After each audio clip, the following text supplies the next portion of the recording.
Seryosong usapan muna tayo. Gaano kalayong kaya mong itakbo at ititiis para lang sa pamilya mo? Kasi si Rebecca, halos ibenta niya ng sarili niyang kaluluwa. Imagine this, magbubuntis ka ng 4 na bata.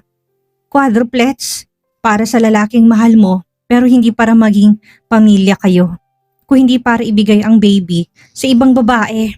At ang masakit pa, habang bitbit ni Rebecca ang 4 na sanggol sa tiyan niya, ang ama ng mga bata na si Doc Morgan Alcarte, abala sa pagpapakasal kay Candice. Job contract nga lang ba ito o isa ng malupit na pagtataksil? May pag-asa pa bang may paglaban ni Rebecca ang karapatan niya bilang ina o habang buhay na lang siyang magiging bayarang surrogate sa mata ng mundong ito? Simulan na natin. Rebecca POV. Nasa isang tahimik na restaurant kami, nakaupo sa isang sulok para walang makakita. Malamyos ang tugtog, amoy pasta at steak sa paligid, pero kahit na gaano pa kasarap ang mga pagkain nasa harap ko, parang wala akong gana, parang wala akong panlasa. Si Doc naman, kalmado lang, parang laging kontrolado, ang bawat kilos at bawat salita. He's too composed, too distant. Rebecca, panimula niya habang pinupunasan ang bibig gamit ang tissue. Starting tomorrow, you'll stop working in the clinic. Napatingin ako sa kanya. Hindi agad nakapagsalita. What do you mean? You heard me. Diretsong tingin niya. No more working, no more stress. You'll stay home and rest. That's all you need to do for the next months. Doc, he cut me off. I already talked to someone. A private nurse will be assigned to you. She'll take care of everything. Your meals, check-ups, your medications. Everything you need, I will provide. Hindi naman kailangan ng ganon. Mahinang sagot ko. Kaya ko naman ng sarili ko. It's not about what you can or can't do. Sabat niya may diin ng boses. It's about safety. You're carrying 4 lives, Rebecca. I can't risk anything. Hindi pwedeng may makaalam. Napayuko ako. Alam ko na may punto siya, pero hindi ko maiwasang makaramdam ng bigat. Parang unti-unting kinakandado ang buhay ko. Pupuntahan na lang kita tuwing gabi. Dagdag niya at parang normal lang yon. Mapakla ko na napangiti. Gabi? Bakit gabi pa, Doc? Kung pwede namang umaga. He leaned back, crossed his arms and said calmly, "Because I don't want anyone to see us together. Alam mo naman kung ano mangyayari kapag may nakakita. I don't want rumors. I don't want chaos. I'm just protecting you and the babies." Ngunit sa loob ko, alam kong hindi akong pinoprotektahan niya. It's always about his image, about her, about Candice. Tumango na lang ako kahit na masakit. Okay, mahina akong sabi. Tahimik kaming pareho hanggang sa biglang ngumiti si Doc. Hindi yung pilit ng ngiti ko, hindi yung totoong. Yung tipong mula sa puso. I still can't believe. Sabi niya na patingin sa baso ng tubig na parang may tinitingnan doon. I'm having a quadro. 4 of them. Narinig kong tuwa sa boses niya ang excitement. Parang bata siyang nagkukwento na magandang nangyari sa kanya sa school. Candice will be so happy. Dagdag niya at doon ako tuluyang napatigil. Candice will be so happy. Ang bawat silitang yon parang kutsilyong dahan-dahan tinutusok sa puso ko. Candice, lagi na lang si Candice. Lahat ng ginagawa ko, ang sakit. Ang takot, ang pagod, lahat para sa kanya. Hindi ko alam kung paano ko pipigilan ang luha ko. Kung kunwari inayos ko na lang ang kubyerto sa harap ko, pilit na ngumiti. Biglang nag-ring ang cellphone ni Doc. Agad niya itong sinagot. Walang pagdadalawang isip. Hey, sweetheart. Mahina pero punong-puno ng saya ang tinig niya. I'm talking to our surrogate mother. Sandaling natigilan ako. Our surrogate mother? Tila nabingi ako sa salitang yun. Hindi pa rin ako sanay. Guess what? Tuloy niya at nakangiti habang nakatingin sa akin pero hindi talaga akong tinitingnan. The good news. The baby is on our way. We're going to have them soon. You finally hold our baby, sweetheart. Can you believe it? Nakatitig lang ako sa kanya. Hindi ko marinig ang ibang sinasabi niya sa cellphone pero bawat salitang our baby at sweetheart ay parang gumuguhit sa laman ko. Nang ibaba niyang cellphone, tila wala siyang napansin. Tuloy lang siya sa pagsubo ng pagkain at parang walang nangyari. Ako naman, hindi ko alam kung saan ilalagay ang sarili ko. Ang mundo ko parang lumiliit. Habang pinagmamasdan ko siya, ang lalaking dahilan kung bakit ako nagmahal. Pero siya rin ang dahilan kung bakit ako unti-unting nasisira.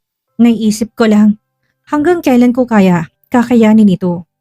Dahil habang siya ay masayang naghihintay ng mga anak nila, ako naman ay nandito. Tahimik na nabubuhay sa sakit ng katotohanan na ako lang ang tagapagdala. Hindi kailanman magiging ina. Biglang may pumasok sa isip ko habang pinagmamasdan ko si Doc na abala pa rin sa pagkain, sa pakikipag-usap sa phone. 4 silang nasa loob ko. 4 kung tutuusin. Isa lang naman talagang napag-usapan namin. I took a calming breath bago ako nagsalita. Doc, 4 naman sila. Pwede bang isa na lang ang kunin mo? I mean, isa lang naman talagang napagkasunduan natin, hindi ba? Agad niyang ibinaba ang cellphone at tumamang malamig niyang mga mata sa akin. Parang matalim na blade ang tingin niya at sa sandaling yun, hindi ko alam kung malibang sinabi ko. 1 o 4, he said firmly. Akin silang lahat. Napakurap ako, pilit na pinoproseso ang mga sinabi niya. Pero, walang pero, Rebecca. Tumaas ang boses niya. Ang usapan natin, dadalhin mo anak ko, kapalit ng lahat ng tulong ko sa'yo. 1 man yan o 4, pareho lang. Akin sila, lahat. Parang unti-unting nagdilim ang paligid ko, pero hindi pa siya tapos. Sabihin mo nga, tuloy niya, ang boses niya mababa, pero nakakasugat ng damdamin. Anong papakain mo sa kanila kung kukunin mo sila? Ha? Anong ibubuhay mo? Kahit sarili mo nga, hindi mo kayang buhayin. Mga kapatid mo. Sino nagpapakain sa inyo ngayon? Ako hindi ba? He taunted angrily. Napatigil ako. Ramdam kong pagsabog ng dibdib ko. Napakuyom ako ng kamao. Sinusubukang pigilan ang luha na gustong kumawala. Hindi ko alam kung saan ko hugutin ang lakas. Pero nagsalita ako. Doc, oo, tinulungan mo ko. Hindi ko yun ikinakaila, pero hindi mo kailangan ipamukha sa akin. Na wala akong silbi. Maybe I don't have money like you. Maybe I don't have everything you have. Pero may puso rin ako nasasaktan. Napatigil siya saglit, parang nagulat sa sinabi ko. Pero bago pa ako makalanghap ng hangin, lumamig ulit ang titig niya na kanina'y kumikislap sa galit. Don't make this personal, malamig niyang sagot. This is a deal, Rebecca. Trabaho lang ito. You came to me, asking for help. I help you, and you agreed to the terms. So don't act like a victim now. Hindi ako maarte. Then stop acting like your heart has anything to do with this. Putol niya kaagad, matalim at diretso. Alam mo na sa simula pa lang kung ano to. If you couldn't handle it, you should said no from the start. Na-speechless ako. Hindi ko alam kung anong mas masakit. Ang paraan ng pagsasalita niya o ang katotohanan ng totoo lahat ng sinabi niya. Gusto kong sumigaw, gusto kong sabihin na hindi ko alam na ganito kasakit na maging ina sa mga batang hindi ko pwedeng mahalin. Pero wala na rin akong lakas. Kaya ngumiti na lang ako, mahina, pilit, puno ng luha. At least now I know, mahinawan kong sabi kahit nanginginig ang boses ko. Na hindi lang ang puso kong naibenta ko sa'yo, pati kaluluwa ko. Tahimik siyang tumitig sa akin, walang emosyon. At naramdaman ko na kahit buhay ko, parang wala na ako natirang dahilan para huminga. Nang matapos magsalita si Doc, ramdam ko pa rin ang panginig ng mga daliri ko. Hindi ko alam kung dahil ba sa galit, sa takot o sa bigat ng mga salitang binato niya kanina. Biglang lumambot ang ekspresyon ng mukha niya at huminga ng malalim bago magsalita. Stop this nonsense, Rebecca. Mahina pero matatag niyang sabi. You're pregnant. Kaya ka masyadong emotional. I don't want you to be stressed out. It's not good for the babies. Please, calm down, okay? Narinig kong paghinga niya, mabigat, may halong pag-alala. Hinawakan niyang kamay ko, marahan lang at para bang kinocomfort ako. For the moment, I almost let myself believe that maybe he still cared. That maybe, kahit sa gitna ng lahat, concerned pa rin siya sa akin. Pero bago pa man ako makasagot, may narinig kaming boses. Morgan? Sabay kaming napalingon, parang napako ako sa kinuupuan ko. Habang mabilis binawi ni Doc ang kamay niya. Si Candice at ang ina ni Doc at may isa pang babae sa tabi ng ina ni Doc. Nakangiti, parang walang alam sa bigat ng eksenang nasaksihan niya. Tumaas ang kilay ni Candice, mabilis pero matalim. Hindi siya nagsalita, pero ramdam kong panunuri sa mga mata niya. Yung tingin na parang may gusto siyang sabihin pero pinipigilan lang. Si Mrs. Alcarte ang unang bumasag ng katahimikan. Anong ginagawa mo dito? She asked curiously. Ramdam kong kabadong napalunok si Doc. Kita sa mukha niya yung pagkataranta habang pilit siyang ngumiti. Mom, I just came here to get some medicines for the medical mission. Dahilan niya sabay lingon sa akin. Halatang hinahanap ang susunod na dahilan. I needed my secretary, so I brought here with me. Talaga ba, Morgan?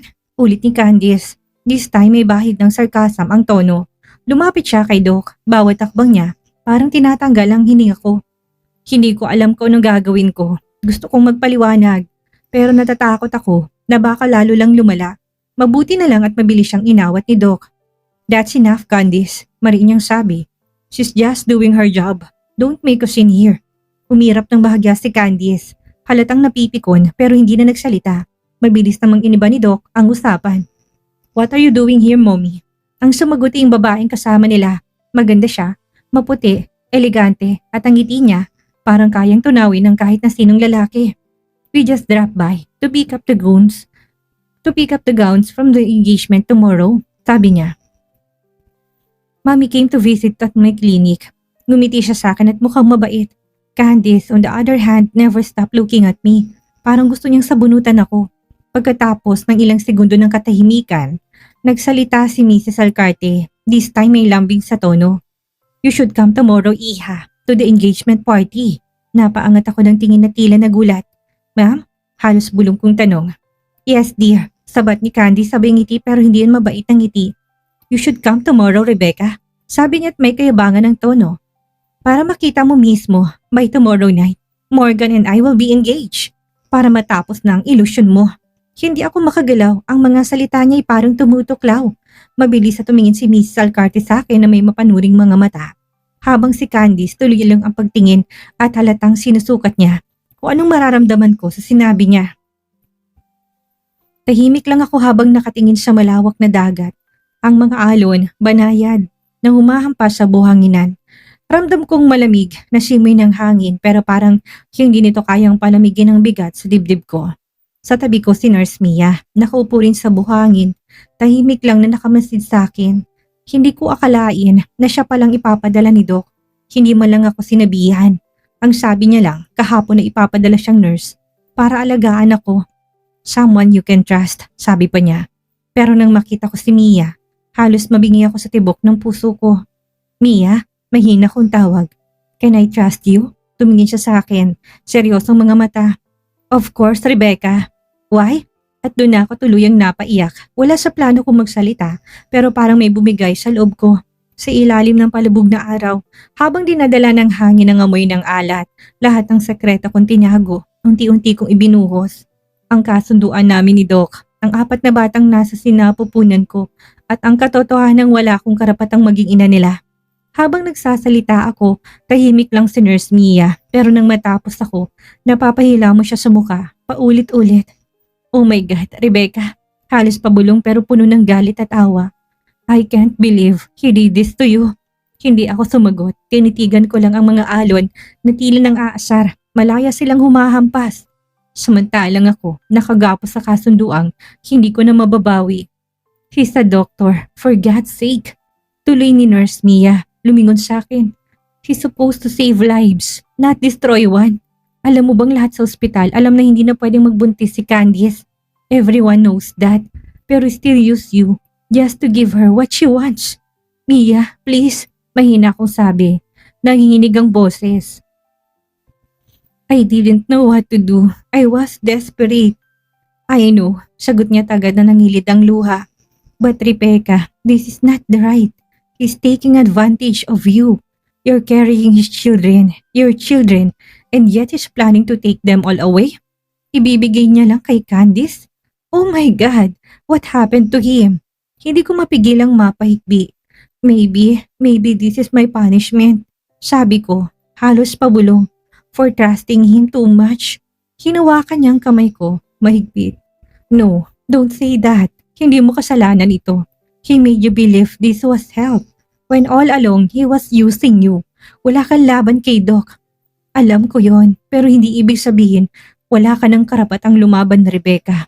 Tahimik akong tumingin sa malayo. Ang langit nagiging kulay kahel at bawat hampas ng alon parang sumasabay sa pag-iyak ng puso ko. Umiling siya. Anong nangyari sa kanya? Bulong ni Mia. Nanginginig ang tinig. Pinakasalan ka ba niya? Or he just touched you to make you pregnant? Kung may ibang paraan, nasa tinig ni Nurse Mia ang disbelief. Napapikit ako, pinipigilan ng luha. Maybe both, mahina kong sagot. But whatever it was, it never felt real. Huminga ng malalim si Mia, parang pinipigilang umiyak. Awang-awa ako sa'yo, Rebecca. Hindi makatao tong ginawa niya. Pero, huwag kang mag-alala. I will talk to your OB. Sabrina Bentacourt, kilala ko siya. Maybe, she can help you. Hindi pwedeng ganito lang ito matatapos. Tumingin ako sa kanya, nanginginig ang labi.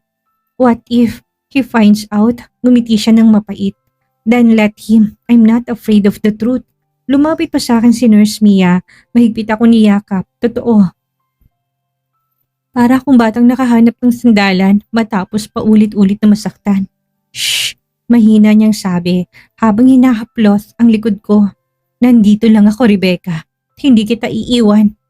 Hanggang manganak ka, I will stay by your side. Hindi ko na napigilan ang pagtulo ng luha ko.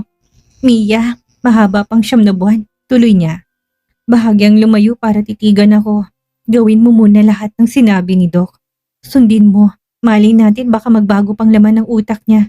May kutob ako na may pumipigil lang sa kanya ngayon. Hindi siya ganyan dati, Rebecca. Tumingin ako sa kanya, puno ng alinlangan. Anong ibig mo sabihin? Huminga siya ng malalim at parang hirap ilabas ng mga salita. Laging nauuna sa kanyang pasyente. He was kind, selfless, even too gentle at times. Pero ngayon, umiling siya, kitang lungkot sa mga mata. Parang ibang tao na siya, ibang-iba. Candice changed him. Napayuko ako, pinagmamasdan ng buhangin sa pagitan ng mga daliri ko. Baka ito talaga siya, Mia. Baka hindi niyo lang nakita noon. Hindi, matigas niyang sagot. Kilala ko si Doc, hindi siya ganito. At kung sakali hindi siya magbago sa loob ng 9 na buwan na ito. She paused for a while, parang sinusukat ang tapang ng mga salitang bibitawan. Kahit na itaya ko pang lisensya ko, tutulungan kita na may makuha sa mga quadruplets. Hindi niya pwedeng kunin lahat. Napatitig ako sa kanya, humahalo sa dibdib kong pag-asa at takot. Mia, ingatan mong pagbubuntis mo, okay? Yan ang pinakamahalaga ngayon. Nilapat niyang palad ko sa tiyan niya. Banayad na hinaplos yon.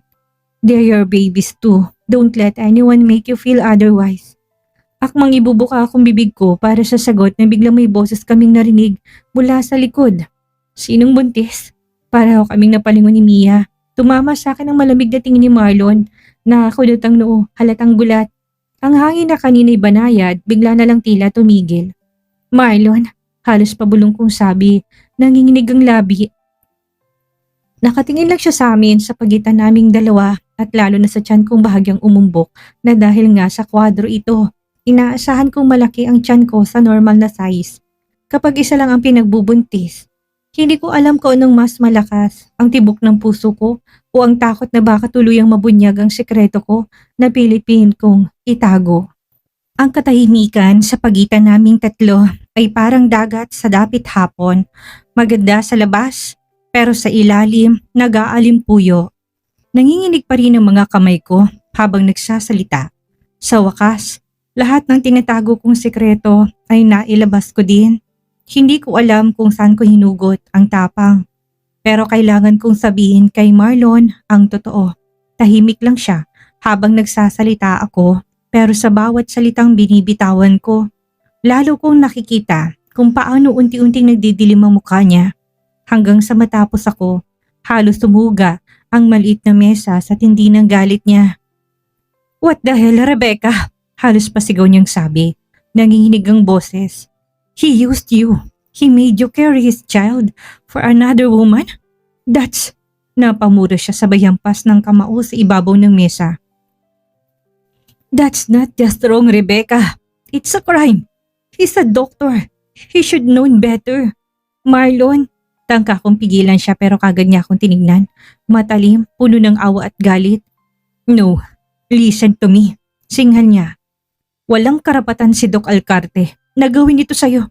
Hindi lang ito kasalanan, Rebecca. Nilapastangan ka niya. Ang kahinaan mo. Lumapit siya sa akin at marahang hinawakan ang braso ko, pero ramdam kong panginginig ng kamay niya. Tell me everything. Sabihin mo lang, I will file a case against him.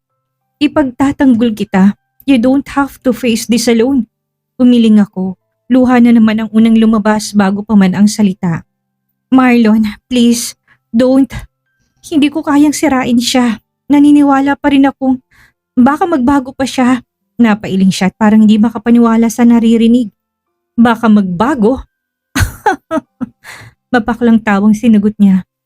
Masyado kang mabait, Rebecca. You should think someone like him, after what he did, can change.